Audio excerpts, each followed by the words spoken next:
પાણીપુરી બનાવવાની પરફેક્ટ રીત, પાણીપુરીની રેસીપી સાથે ચટણી પૂરી બનાવવાની રીત, એની પણ રેસીપી જોઈએ અને દહીં પૂરી બનાવવાની રીત પણ જોઈએ.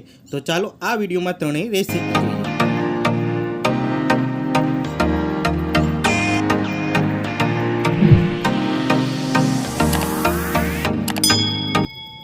સૌથી પહેલાં જે કોમન બાબત છે તે છે બટેકા અને ચણા સાથે જ બાફી લઈએ.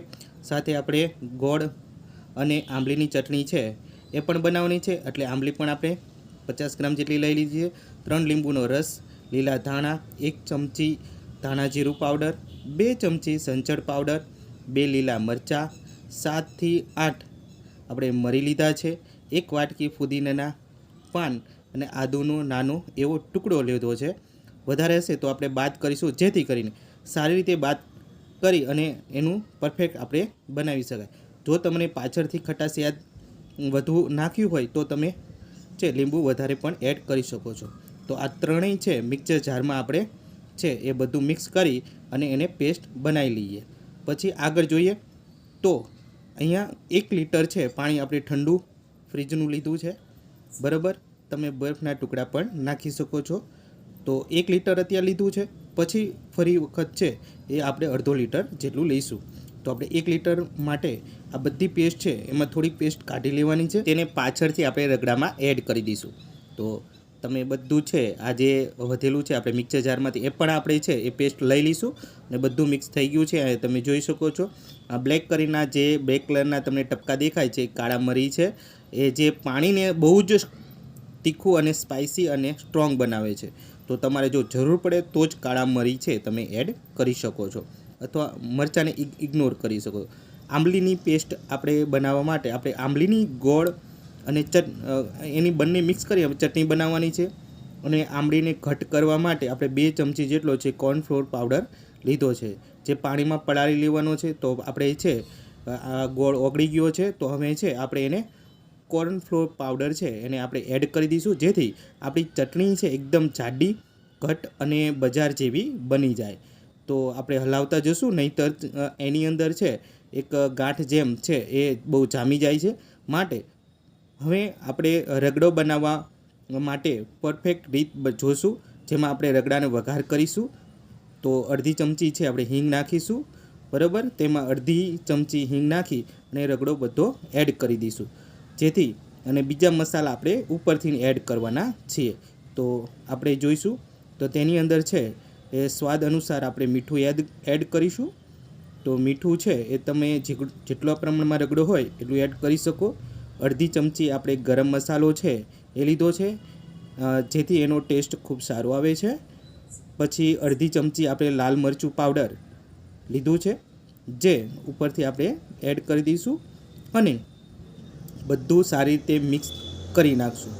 તો તમે જોઈ શકો છો બધું સારું રીતે મિક્સ કરી નાખ્યું. આપણે લીલા વટાણા છે આપણે ફ્રાય કરેલા છે એ આપણે એડ કરી દીધા, જેથી કરીને આપણે બાફવાની જરૂર પડતી નથી. તમે પણ જો ડાયરેક્ટ તમે બજારે મળતા ફ્રાય કરેલા લીલા વટાણા છે એડ કરવા માંગતા હોય તો પણ કરી શકો, એ પણ છે તેવી જ રીતના થઈ જશે. તો હવે અડધી વાટકી જેટલું આંબલી અને ગોળની ચટણી જે આપણે તૈયાર કરેલી છે તેને ઉપર સ્પ્રેડ કરી દઈશું આ રીતના, જેથી કરીને તેનું પણ સ્ટ્રક્ચર બધા મસાલા સાથે ભળી જાય. અને ઉપરથી છે એ થોડો ટાઈમ રહ્યા બાદ લીલા ધાણા સ્પ્રેડ કરી લઈશું. આવી રીતના સરસ રીતે રગડોની પેટીસ તૈયાર થઈ ગઈ છે. તો આપણે એક ડીશની અંદર છે બધું કાઢી લેવાનું છે. અને હવે પૂરી છે અહીંયા તમે જોઈ શકો છો, તો એ પૂરી આપણે ભરીશું. તો પૂરી ભરવા માટે ચમચી દ્વારા છે આપણે રગડો લઈશું, એને સાથે આપણે ડુંગળી છે એનું કચુંબર છે આપણે એડ કરીશું. તમે સલાડ પણ કહો છો, ઓકે. તો એને આપણે પછી સેવ છે એ પણ આપણે થોડી એડ કરી છે.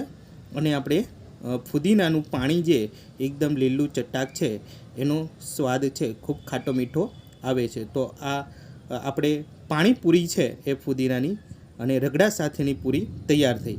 હવે આપણે આગળ જોશું કે આ પાણીપુરી અને સાથે તમે જો ચટણી સાથે મિક્સ કરવા માંગતા હોય તો એ એવી જ રીતના છે. તો સૌપ્રથમ આપણે બનાવેલો રગડો છે એ લઈ લઈશું પૂરી સાથે 1 ચમચી જેટલો. તમને છે એ ડુંગળી ઉપર છે એ આપણે એડ કરી દઈશું અને ભાવતી હોય તો બરાબર. અને ચટણી છે, ચટણી પૂરીમાં ચટણીનો તો જોઈએ જ, એટલે ચટણી છે આપણે એડ વધારે કરી છે 2 ચમચી જેટલી, અને ઉપર છે આપણે સેવ એડ કરી દઉં. તો આપણે ચટણી પૂરી છે એકદમ તૈયાર થઈ ગઈ છે, આપ જોઈ શકો છો. તો આ રીતના ચટણી પૂરી પણ તૈયાર કરી શકાય છે. ત્યારબાદની વાત કરીએ તો અહીંયા આપણે દહીં પૂરી બનાવવાની છે. તો દહીં પૂરી બનાવવાના સેમ ટુ સેમ એક જ રીત છે, બરાબર. તો આપણે છે સૌ પ્રથમ અહીંયા તમે જોઈ શકો એમ રગડો છે એડ કરી દઈશું પૂરીમાં, બરાબર. અને પછી છે તેની અંદર આપણે ચટણી અને એ પણ એડ કરવાના છે. એ પહેલાં છે આપણે વારાફરતી તમે નાખો, ઉપર નાખો તો પણ ચાલશે. અને ચટણી છે તો એકદમ તમે જોઈ શકો છો. અને થોડું આપણે દહીં એડ કરીશું. દહીં બહુ ખાટું હોય તો વધારે ન નાખતા, બરાબર. આ રીતના છે તમે દહીંની અંદર છે મીઠું બનાવવા માટે એને ખાંડ પણ નાખી અને મિક્સર જારમાં ઓલું કરી અને દહીં પણ તમે છે એકદમ ગળ્યું બનાવી શકો છો. જો તમને એવું પસંદ હોય, મને તો જો ખાટું જ પસંદ છે એટલે હું એમનેમ જ રાખું છું.